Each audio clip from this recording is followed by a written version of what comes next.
district. I know it's fairly wide, so being everywhere all the time is nearly impossible, but you did a great job at it. Our next speaker this morning is Representative Garry Click. State Representative Garry Click is currently serving his first term in the Ohio House of Representatives. He represents all of the 88th House District, which encompasses all of Sandusky County and most of Seneca County. In 2006, Click accepted the position of pastor to the Fremont Baptist Temple and has more than 30 years of experience in ministry. Please welcome Representative Garry Click.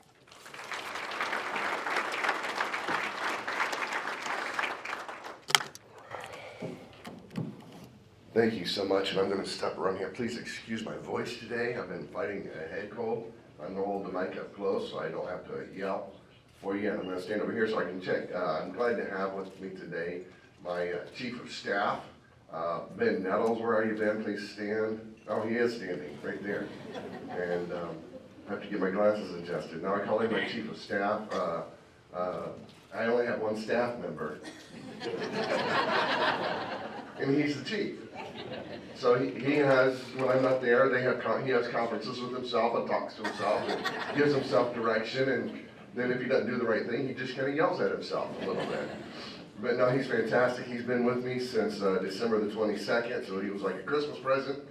George, who I had before, got a promotion, he's done a great job for me, and he and Ben worked together collaboratively on a number of things, and so I'm glad he could travel with me today. And he's put together a little PowerPoint so that we can just kind of show you some of the things that we have accomplished in the last year and a half in the 134th General Assembly. But before I get that, Aaron, let me just say, I so much appreciate Senator Bill Reineke, don't you? I mean, he has been a mentor to me from day one, and I wish that when I grow up, I want to be just like him. But he is, not only is he respected here, I remember when I first got into the legislature, and people would say, now where are you at? And I'd say, I'm in the 88th district. They said, well, who did you replace? Because no one knows by the numbers where you're at. I said, Bill Reineke, and their eyes would light up, and they would say very positive things about Senator Reineke. Not only is he respected in this community, Dan, your brother's highly respected in the legislature on both, all across, both sides of the aisle and in both chambers and in the governor's office as well. Bill is very highly respected, and he does a fantastic job, and he's earned that. So let's give him one more round of applause.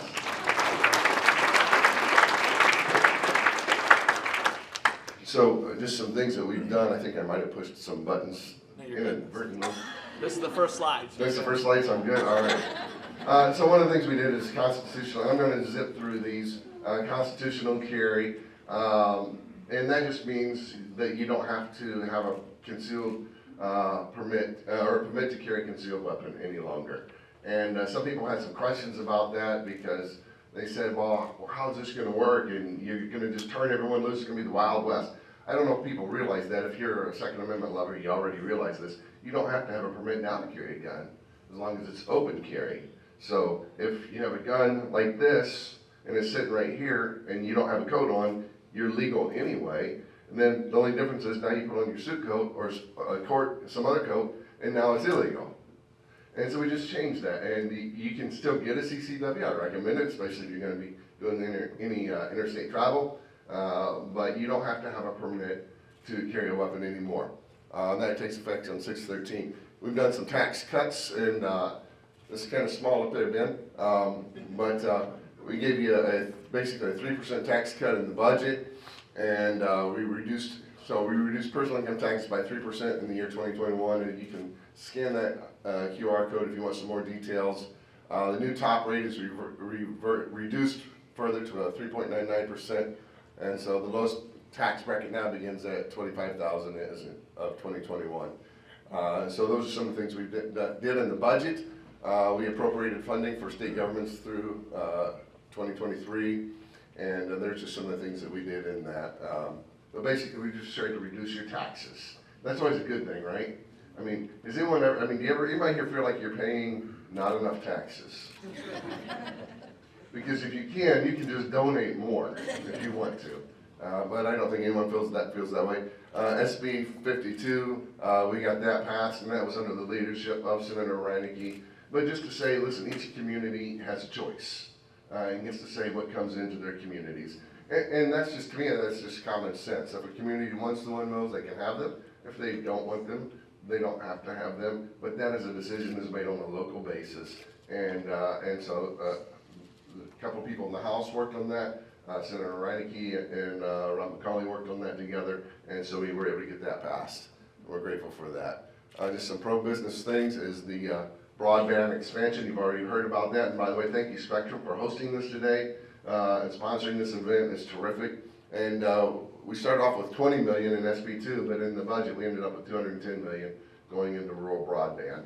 And that helps everyone along the way. Business Fairness Act. And as you know, back during COVID, a lot of businesses got shut down. And they were trying to decide who was essential and who was not essential. Is there anyone here that feels unessential? I don't think so. I think we're all essential. And basically, while the big box stores were staying open, some of the other businesses who could follow the same rules, or maybe some of the mom and pop shops were shut down. And so HB 215 says, listen, if a small mom and pop shop that sells the same things that you can buy at Walmart or anywhere else, if they can follow the same rules, then they can stay open too. And you cannot discriminate against the small local businesses that way. And income tax credit to train CDL drivers. There's a shortage of CDL drivers. And so we're providing some incentives to provide training for them. Reducing regulatory restrictions by 30% as of June the 30th, 2025. And basically, when you add a new regulation, you got to take away two. I think that's a good idea. I think we're over-regulated. Does anybody feel like you're not regulated enough? Okay, so we want to reduce the regulations, because regulations are a tax, essentially.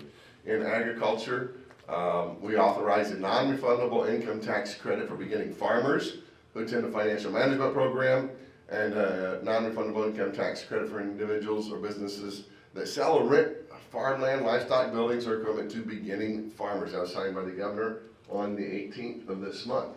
So to keep that tradition going and to bring those young farmers into the fold is what that is all about. And let me just say, we are also working with the Ohio Department of Agriculture on the Grain Indemnity Fund. We had one of the elevators kind of go under in Townsend Township, or in Riley Township, and a lot of farmers lost money in that, although there's a Grain Indemnity Fund. It was established about 40 or 50 years ago. And so it's not really up to date and current. So we are doing some research and putting together some legislation that will protect the farmers. Some of them lost $6,000, some of them lost $60,000, some of them lost even more money when that went under, even though they pay for every bushel of grain that they deliver. And even though there was plenty of money in the fund, because of the way the legislation is written, that some of them lost much, much more than they should have lost. And so we're working, like I said, with Dorothy Palinda, and with Todd Thatcher, who's from up in Sandusky County, and with the administration to put something together that's going to be more effective in taking care of our farmers when tragedy strikes. We've revised the agricultural lease law to basically say that, if you're going to void the lease, it has to be done in writing, and you can't like void the lease. Apparently there's a problem somewhere. You can't like end that lease right in the middle of the season. You at least have to wait till after harvest so they can go get their grain and the crops and so forth off the field. And health and faith. Excuse me. Charlie and Mama's Law talked to you about that before, and that just basically says that even during a pandemic, if you have a loved one that's in the hospital, you can go visit them. So many people were denied visitation in the hospital, and they couldn't go. I, as a pastor, could not even go visit with them in the hospital, and many people died alone. And that's just wrong. That is just wrong. And so we got this together. We worked with the Ohio Hospital Association. We worked across the aisle. And I'm glad to report to you that that actually passed unanimously out of the House on the second day of March. And so now it's in the Senate. And so we're waiting for the Senate to pick that up and move that. A similar bill, HB 120, provides for visitation in long-term care facilities. And they brought that to me. Tracy Richardson and Mark Frazier, representatives, brought that to me early on, and they asked me if I'd sign on to that. I said, yeah, can we include hospitals? And they gave me some technical reason why they couldn't include hospitals. And so I said, well, then I'll support yours. I'll do my own hospitals. And Theirs passed the House, and it sat in the Senate for a while, but it just passed out of the Senate, and Governor DeWine recently signed that as well. One of the things to understand is that most of the time in these visitation things, we know there were a lot of health orders and things like that, but it wasn't the health orders, it was the individual places, the hospitals and long-term care facilities creating their own rules that prevented family and friends and clergy from going in to visit. So, so that's taken care of. And surely, in women's law, we're hoping that gets through the Senate real soon, and I believe the governor will sign that. Telehealth expansion, and so basically we've done more, you know, even out of bad things, some good things come out of it. And so we've been able to extend telehealth medicine and to put some regulations in place where they can't charge you more for that and so on and so forth. And so that was enacted, that's HB 122 on the 23rd of March. Education requires students who enter in the 9th grade for the first time, this is SB 1, or after July 1st, 2022 to complete a half a unit on financial literacy. I think that's one of the biggest things that young people struggle with today. And I know this, I've got, you know, 4 boys, and as soon as you get out of college, or high school, and as soon as you start going to college, guess what? Everybody starts sending you these credit card notices. Hey, you can have a credit card, low interest, and we'll sell you, you can spend past your budget. And of course, for a young person, that's, I always just tear those up and throw them in the trash before my boys see them. Because I don't want them to fall into those traps. But those are the things I should teach them some financial literacy. By the way, my youngest one, we just went out and voted yesterday. Make sure everyone votes on May the 3rd or sooner. We voted yesterday because on May the 3rd, he's actually going to be heading down to Lackland Air Force Base in San Antonio. He's joined the Air Force, going to be working in cybersecurity, and we're just as proud as punch of him. Excited about that. May end up actually in the Space Force, we're not sure. But we've called him a space cadet for a long time, so that might work. I sent Secretary of State LaRose a picture of him and I with our I voted stickers. It's on our Facebook. And Frank wrote, and I told him, you know, he was going to the Air Force. Frank said, and Frank gave him a challenge coin early on. He said, well, he's going to have to get that haircut. I said, you should have seen it before last week. He said, he's on the 2-step program. So anyhow, but we want our young people to learn financial literacy so they don't make some mistakes early on in their lives. Substitute teacher license, it's been hard to find some substitute teachers. Any of you educators in here know that. So we have relaxed the regulations, the state regulations, and put that more in the hands of the local educators to decide this person's qualified or this person's not qualified. There's a lot of people who have worked in the business world, in the business field, and they have a natural talent for teaching, but maybe they didn't go to school for education. But that administrator looks at them and says, you would be perfect and you relate with the kids and you know your subject matter, you can be a substitute teacher. And that allows the schools more flexibility to hire and to get people in the classroom who can do the job.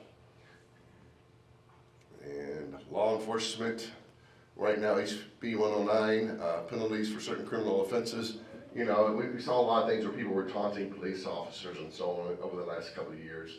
And so we've just increased the penalties for that because we want to protect the boys in blue.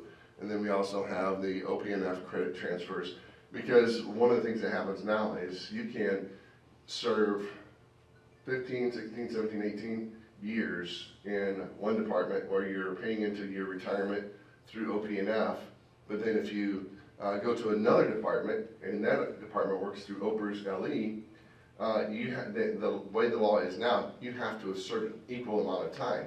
So that prevents some very skilled people from transferring from one department to another department, maybe to take a different position as a sheriff or as a chief of police. And so if you've got 16, 17 years in, then you know if you transfer, you got to spend another 16 or 17 years before you can actually get both retirements. And so this allows that to be more portable for our men and women in blue. And so we really want to look out for them. And so that's a bill that I just recently introduced. And I have Haraz Gambari as my joint sponsor on that. And then that's it. And so I thank you for the honor and the privilege of serving you. I never take that lightly. I represent you. And I always want to hear from you. You can always write to our office or call us or reach out to me. Most of you know how to get a hold of me, and I'm always glad to hear from you. And I do apologize. I have a commitment in Toledo, so I am going to have to slip out after this. But thank you once again for the opportunity to serve and for all you do here in Seneca County. God bless you all.